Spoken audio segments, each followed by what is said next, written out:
Bonjour à tous et bienvenue dans cette deuxième partie de cours sur le calcul fractionné. Si vous êtes ici, c'est pour construire le cours le plus propre et pratique possible.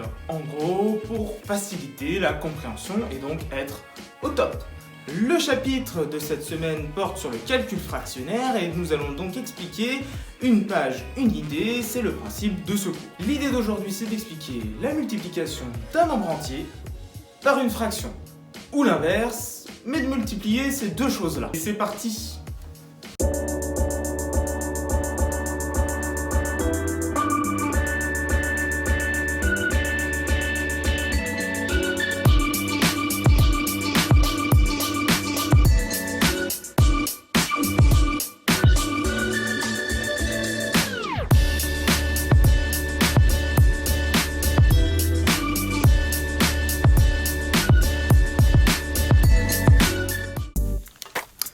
Alors voici un rapide aperçu de ce à quoi devra ressembler notre cours à la fin, c'est-à-dire une propriété qui donne l'idée et un exemple. Et comme vous pouvez le voir, lorsque je déplie l'exemple, chaque étape est détaillée de manière à dévoiler le problème progressivement.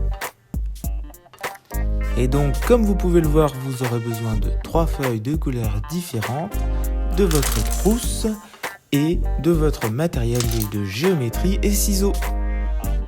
Alors avant de se lancer dans la rédaction de ce cours, on va commencer par découper nos feuilles de couleurs qui correspondent aux différentes parties de notre idée développée dans cette page de cours. Donc, la première feuille, moi j'ai choisi la couleur verte et on va faire un rectangle de 8,5 cm de longueur par 4 cm. De 8,5 par 4. Comme vous pouvez le voir pour les petits papiers de couleur, j'ai réutilisé les chutes de la première vidéo. Vous pouvez faire pareil, même si vous n'avez pas utilisé des papiers de couleur et uniquement des papiers blancs. Ce sont donc deux petits rectangles qui figureront en haut de notre page. On met de côté et ensuite on découpe un grand rectangle jaune de 12,5 cm de longueur par 8 cm de largeur. Je répète, de 12,5 par 8. Ensuite, on va venir plier notre feuille jaune par le milieu, en deux, dans le sens de la longueur. Et pour cela, on va tracer un trait à la règle et plier selon la technique expliquée lors de la précédente vidéo. Sur un côté, dans la moitié inférieure, en bas, on va écrire propriété, en prenant bien soin de l'encadrer et de le souligner. Ensuite, on passe à un grand et dernier rectangle de 17 cm de longueur par 12,5 de largeur. Donc un grand rectangle de 17 cm par 12,5. Sur cette feuille de 17 cm de longueur par 12,5, vous pourrez la partager en 3 parties égales dans la largeur de 12,5, c'est-à-dire en 3 petites parties de 4,2 cm. Vous pouvez commencer à rédiger cette partie et décrire la méthode de multiplication d'un nombre entier et d'une fraction. Et pour cela, vous allez commencer à écrire sur la partie la plus inférieure de votre face. Le 1, qui sera donc tout en bas, s'intitulera « Énoncé de problème correspondant ». Une fois que vous avez écrit « Énoncé de problème correspondant », pour faire référence au calcul correspondant à quel type d'énoncé, il faudra donc savoir reconnaître type de calcul grâce à ce coup. Vous pourrez donc passer au 2, donc le 2 sera milieu, c'est la représentation associée.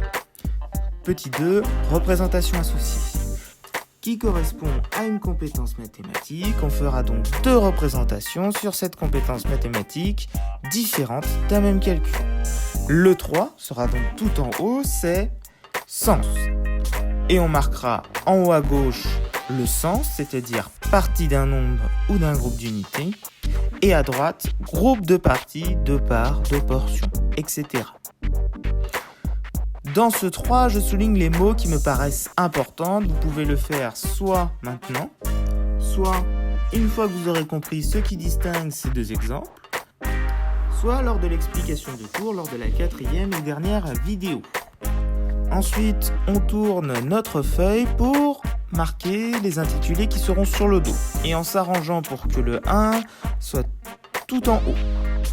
Donc on écrit au niveau de notre 1 tout en haut au verso. À gauche, calcul de proportion et à droite, somme de fractions identiques sur le tiers supérieur. Et au centre, vous pourrez marquer sur la place restante notre exemple qui est 4 fois 1 demi égale 2 égale 4 demi. Donc 4 fois 1 demi égale 2 égale 4 demi. Ensuite, j'ai rajouté une flèche entre mon 4 et mon 1 de 1 quart pour dire que le 4 va se multiplier par 1 pour donner 4 demi, c'est-à-dire 2. Et voilà, on peut maintenant passer à la rédaction dans le cahier de mathématiques. Pour cela, on prend une nouvelle page après égalité de fractions et on marque grand 2, multiplier des fractions et des nombres. On souligne notre titre de deuxième partie qui est multiplier des fractions et des nombres. Première chose à faire, c'est de prendre nos deux petits rectangles de 8,5 cm de longueur par 4, c'est-à-dire mes petits papiers verts. Avant d'écrire dessus, moi j'ai choisi de tracer des petits traits noirs pour délimiter mes 3 parties et être sûr d'avoir la place. Vous n'êtes pas obligé de le faire, c'est juste pour un côté pratique. Sur nos papiers verts, on va écrire les 2 situations possibles. Celui à gauche, j'ai donc écrit dessus fraction en bleu, puisque c'est le code couleur que j'ai choisi pour écrire fraction sur ce chapitre. Et c'est pour bien insister qu'à gauche, la fraction est en premier. Ensuite, j'écris multiplier par nombre. Et en dessous de nombre, je vais marquer des exemples pour que visuellement, je vois tout de suite que le nombre est en deuxième. Tout ceci est donc fait pour que la compréhension soit le plus rapide possible et me rappeler le plus facilement la méthode que j'applique dans cette condition. Ensuite, sur le papier de droite, j'écris la multiplication dans le sens inverse, à savoir nombre multiplié par fraction en bleu, pour bien voir que la fraction est en deuxième cette fois-ci. Puis, je scotche ces 2 petits papiers en haut, juste en dessous du titre. Ensuite, en dessous de ces papiers, j'ai écrit 2 exemples correspondant. Comme dans celui de gauche, c'est fraction multipliée par un nombre, j'ai d'abord écrit en dessous de fraction multipliée par un nombre, 1 demi multiplié par 4. Comme l'ordre est inverse dans le deuxième petit bout de papier, en dessous du petit bout de papier à droite, j'ai écrit 4 fois 1 demi, c'est-à-dire l'ordre inverse. Puis, j'ai mis un grande feuille de 17 cm par 12,5 et je l'ai collé par un bout de scotch en suivant la tranche du bas. Donc j'appose ma feuille juste en dessous de mes papiers verts pour avoir la place et je mets un bout de scotch en bas. Comme vous pouvez le voir, j'ai marqué des repères de dépliage de ma feuille en 3 parties afin que lorsque je déplie, je ne dépasse pas dans la rédaction de ces parties. Et ainsi que chaque partie corresponde à la bonne chose, qu'il n'y ait pas de chevauchement.